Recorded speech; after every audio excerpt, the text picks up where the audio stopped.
Hello friends, তোমরা সবাই কেমন আছো? আমি খুব খুব ভালো আছি। তো দেখো, আজকে তোমাদের সাথে একটা নতুন জিনিস শেয়ার করব।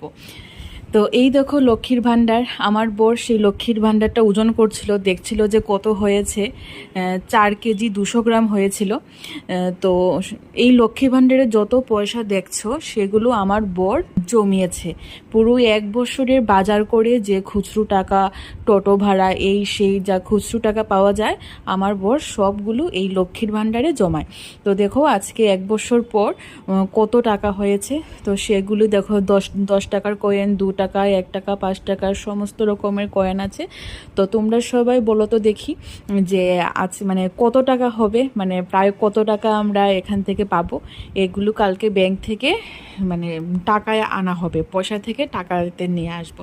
দেখো সব কটা আলাদাভাবে রাখা হয়েছে।